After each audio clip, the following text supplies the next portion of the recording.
नेत्रों के अपने भक्तों के दर्शन भी कर लेते हैं। भगवान की करनी को क्या कहे, भगवान के इतने अलौकिक है, अनंत अनंत कोटि ब्रह्मांड समाये हुए हो तो भगवान क्या कोई सामान्य हो सकता। पुराणों में, वेदों में, शास्त्रों में ऐसी अनेक अनेक कथाएं आती हैं कि हमारे भगवान श्री जगन्नाथ स्वामी का ऐसा विचित्र स्वरूप कैसे हुआ। देखो, एक कथा ये भी आती है कि हमारे प्रभु जगन्नाथ स्वामी एक बार के जगन्नाथपुरी के कोई राजा थे। वे बड़े आदमी, सदा उनके मन में भगवान की भक्ति के लिए खूब लगन लगी, खूब भगवान के दर्शन की अभिलाषा लगी गई। देखो, जगन्नाथपुरी में पहले भगवान की मूर्ति नहीं थी, और जब भगवान की मूर्ति नहीं थी तो वहां के राजा को एक स्वप्न आया। हे राजा, हम समुद्र के तट पर एक बड़ी सी लकड़ी पेड़ पे बैठे हुए आ रही है, जाकर उस लकड़ी को लेकर के आ जाओ और उसमें हमारी बड़ी ही सुंदर प्रतिमा है, तो शिल्पकारों से हमारी उस प्रतिमा को उड़वाओ। अब जैसी बड़ी सी लकड़ी को राजा देखने गया, राजा को लकड़ी को मिली। जैसी वो लकड़ी मिली, राजा उस लकड़ी को लेकर के आ जाता है।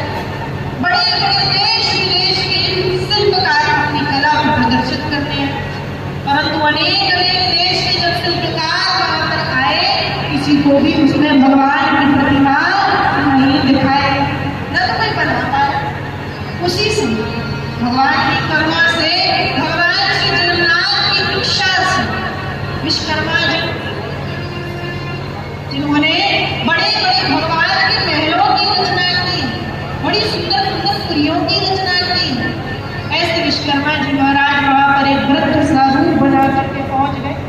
राजा से कहा, एक कार्य करते हम आपके लिए, जो ये पेड़ है, वृक्ष का एक बड़ा सा टुकड़ा है, इसकी हम आपके लिए जगन्नाथ स्वामी की मूर्ति बना के देते हैं। अब राजा मन में विचार करे, अनेक अनेक शिल्पकार आए, मेला बना पाए, तो ये कूड़ा आदमी क्या बना ले।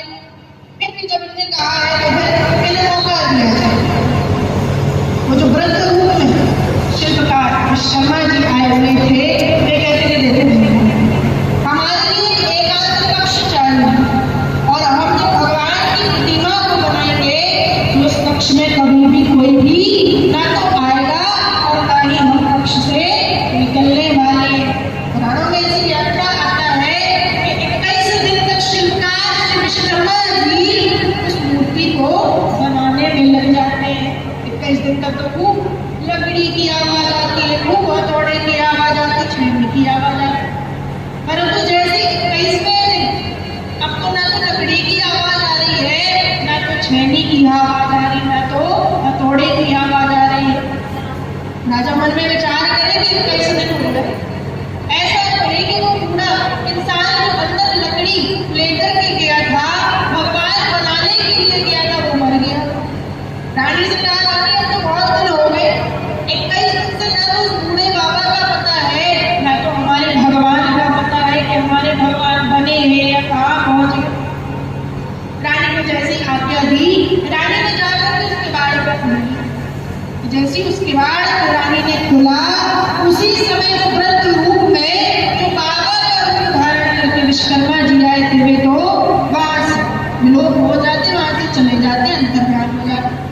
परंतु बड़ी ही प्यारी, बड़ी ही मनमोहक हमारे जगन्नाथ स्वामी की मूर्ति यहाँ पर बनी हुई दिखाई पड़ती है। बोलो श्री जगन्नाथ स्वामी महाराज की। भगवान का कैसा विचित्र स्वरूप है। रानी ने जैसे द्वार को खोल दिया, तो मूर्ति उतनी बड़ी है, भगवान की हाथ की हथेलियां नहीं है, भगवान के पैर नहीं बने, ऐसा विचित्र स्वरूप। कहीं कहीं ऐसी भी कथा आती है कि जब महाभारत का युद्ध हुआ, जैसे महाभारत का युद्ध हुआ, सभी मन में विचार करें कि इतने सारे कौरव मारे गए हैं, इतने सारे सभी पांडवों के पक्ष के भी सैनिक मारे गए, इतनी सारी हत्याओं का हत्यारा कौन है। सभी ने कहा कि निश्चय इतनी सारी हत्याओं का हत्यारा ये कृष्ण है। कृष्ण ने ही यज्ञ कराया है और उसको दंड दिया जाए। अब भगवान कहते चलो अच्छा है, सभी मान रहे कि हम ही ने इतनी सारी हत्याएं कराई है, तुम्हें दंड दे। दंड का विधान ये हुआ कि भगवान के हाथ की हथेलियां और पैरों को काट दिया जाए। यमुना नदी में प्रवाहित किया गया। अब जैसे ही यमुना नदी में प्रवाहित हो भगवान के हाथ और पैर जाने लगे कि यहाँ पर बलराम जी को दिखाई दी, हमारे कन्हैया है, इनके तो हाथ और पैर दोनों ही काट दिए गए। बलराम जी ने भी मन में विचार किया कि जब हमारे भाई के ही हाथ और पैरों को काट दिया गया तो हम भी अपने हाथ पैर कटवा लें। बलराम जी भी अपनी हथेली को पैरों को कटवा देते। आपको जैसे ही सुभद्रा मैया ने देखा कि हमारे दोनों भैया के हाथ और पैर काट दिए गए, सभी ये कह रहे हैं कि जो कन्हैया है उसी ने इतनी सारी हत्याएं कराई, निश्चय ही यही सभी का हत्यारा है, इसलिए इनके हाथ और पैरों को काट दिया गया।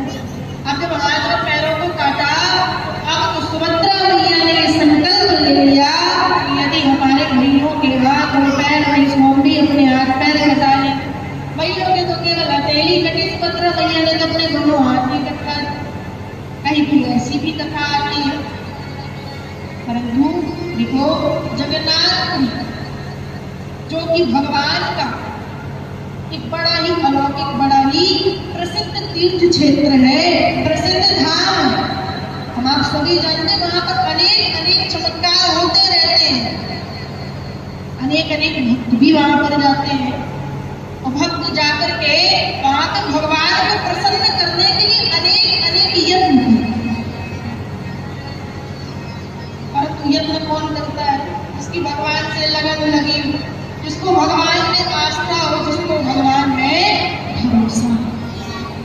ये भी हम आप सभी सुनते हैं कि जो हमारे जगन्नाथ भगवान है वो 15 दिन के लिए बीमार होते हैं। अच्छा देखो, हम आप भगवान को कितनी आसानी से बीमार कर देते कि भगवान बीमार है। यदि भगवान हमें करने पे आ गए तो 1.5-2 लाख से कम में नहीं उठेंगे क्यों है? भगवान अच्छे हैं, जब चाहे बीमार कर दो, 15 दिन को बीमार है। भगवान के बीमार होने का भी कारण है कि भगवान जगन्नाथ इनके यहाँ पर अनेक भक्त जाते हैं। बड़े प्रसिद्ध संत माधव दास, इन सभी की कथा भी तो हम आप सभी ने सुना होगा। कितने भगवान को अपने जीवन में अनेक अनेक बार देखा हुआ है। इस संत माधव दास जी भगवान की प्रतिदिन सेवा में जाए, परंतु कुछ समय पश्चात इनकी पत्नी का देहांत हो जाए। अपने मन में विचार करते कि जब हमारे यहाँ पर कुछ शेष रह ही नहीं गया है, न तो हमारे यहाँ पर संतान है, न तो हमारे यहाँ पर पत्नी है हमारी, तो क्या किया जाए? अब एक कार्य करते हैं, इस जीवन को जगन्नाथ स्वामी को ही अर्पित किए देते हैं। कई दिन हो गए माधवदास भगवान के मंदिर की खूब सेवा करते रहे, खूब वंदना करते रहे, भगवान की खूब अर्चना करते रहे, पूजा करते रहे। अनेक दिन से माधवदास जी ने कुछ खाया नहीं, एक भी अन्न का कण ग्रहण नहीं, कहीं की व्यवस्था हुई ही नहीं। एक हमारे प्रभु जगन्नाथ स्वामी को एक स्वर्ण की थाल में बड़े सुंदर 56 भोग आते हैं। जैसे 56 भोग आए, भगवान स्वयं मूर्ति में से प्रकट होकर के माधवदास जी से कहते हैं आप भोजनों को ग्रहण कर ले। माधवदास जी की बात है, नहीं प्रभु ये तो आपका भोग है, आप लगा लीजिए। भगवान कहते हैं हम तो भूखे नहीं है, तुम ग्रहण कर लो। माधवदास कहे प्रभु यदि हमने ग्रहण कर लिया, हम तो इतने भूखे हैं, आप भूखे रह जाएंगे। भगवान कहते हैं कि हमारे लिए तो दोनों समय भोजन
देखो हमारे भगवान इतने करुणा निधान है, इतने कृपालु है, इतने भक्त वत्सल है हमारे प्रभु कि जो भी कष्ट मानव को मिला हुआ था उस सभी कष्ट को भगवान जगन्नाथ स्वयं हरण कर लेते हैं।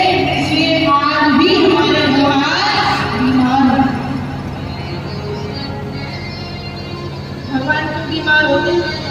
देखो भक्त के लिए तो भक्त चाहे तो भगवान को बीमार कर देवे और भक्त चाहे तो भगवान के लिए चाहे भगत के बस में है। भगवान स्वयं कहते हैं कि भगत बिना मैं कुछ भी नहीं हूँ और भगत है मेरी शान, भगत के बस में है। भगवान केवल और केवल भक्तों के आधीन है। ऐसे हमारे भगवान करुणा निधान आज भी जगन्नाथपुरी हमारे भगवान कन्हैया के जैसे, भगवान कन्हैया ने द्वापर युग में जैसे ही अपने प्राणों को त्याग दिया तो सभी पांडव जाकर के भगवान कन्हैया का अंतिम संस्कार करते हैं।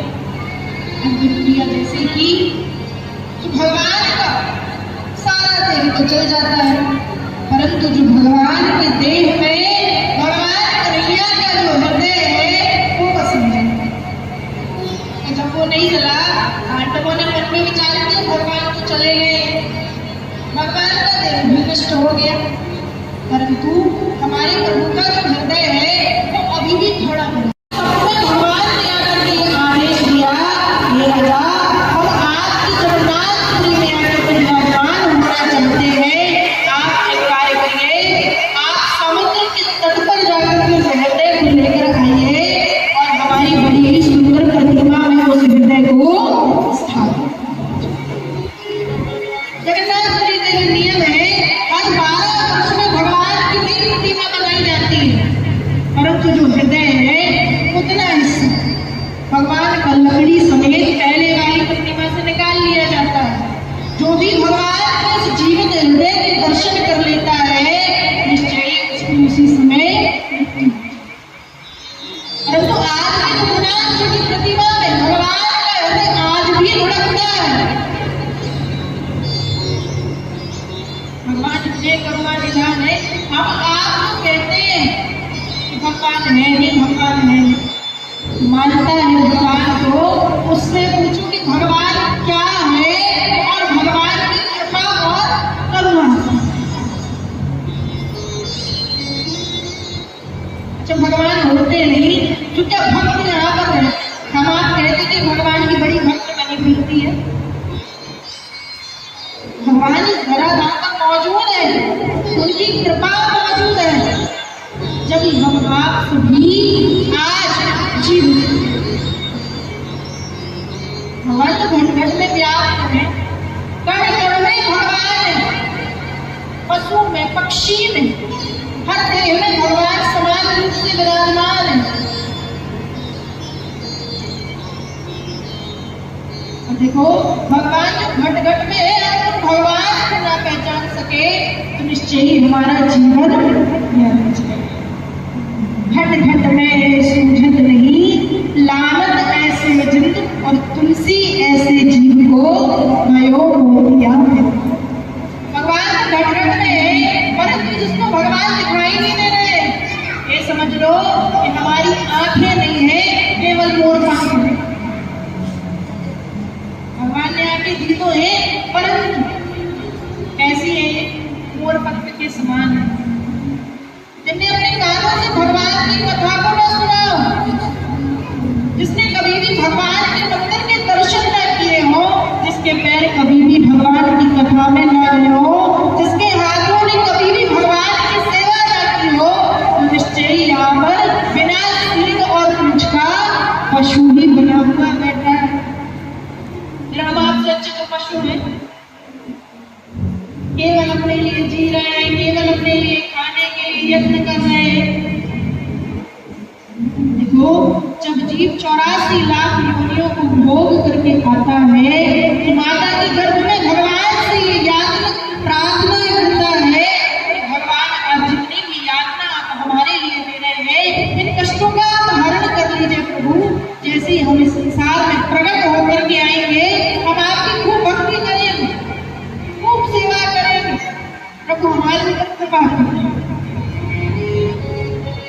जैसी भगवान की माया इतनी प्रबल है, भगवान की माया बड़े बड़े साधु संत ऋषि मुनि तक को जो न छोड़ पाई, हम आपको छोड़ देते हैं। मैं तो मैया की जिस रूप भगवान की प्रार्थना करता, प्रभु अभी बख्श दो, जैसे ही प्रकट होंगे फिर तो केवल आपको देखेंगे और कुछ नहीं, तुम बस आपका प्रचार करेंगे, आपका प्रसार करेंगे और आपके नाम का सहारा लेकर के हम अपने जीवन को यापन करेंगे। बस अभी कृपा करो। भगवान इतने करवाने ना, तुम एक बार नहीं, दो बार नहीं, तुम मैया के घर में 100 बार आओगे तो भगवान तुम्हारे लिए कष्टों से निजात दिलाते हैं। कितने कृपालु है। अच्छा देखो, यदि पुत्र यदि पिता से धन की इच्छा करेंगे, आप हमारे लिए 1000 रुपए दे दीजिए, हमारे लिए अभी आवश्यकता है 1000 रुपए, पिता एक बार दे देंगे, पूछ भी लेंगे कदाचित 1000 रुपए क्यों चाहिए, और जैसे दिए और कुछ दिनों पश्चात फिर से यदि बालक फिर से याचना करेंगे, हम फिर से 1000 जाएंगे। पिता पूछेगा कि पहले 1000 कहाँ गए, तो पहले दिए। और यदि देखो उस पुत्र ने वो 1000 रुपए किसी सत्कर्म में लगाए होंगे, किसी अच्छे कार्य में लगाए होंगे, तो पिता को 1000 फिर से दे देगा, कर तो अच्छे काम रहे बोलेगा। लेकिन यदि वही 1000 रुपए तुमने किसी गलत मार्ग में लगा दिए, फिर पिताजी 1000 रुपये बस क्या नहीं दे देगा, देंगे नहीं देंगे। देखो हमारे भगवान कितने कृपालु है। एक बार हम यहाँ पर आते हैं भगवान से प्रार्थना करके, हे भगवान अब हमारे लिए किसी भी फालतू की योनि में आप हमारे लिए जन्म मत देना, मानव बना दो। भगवान मानव का फल दे दे। और यहाँ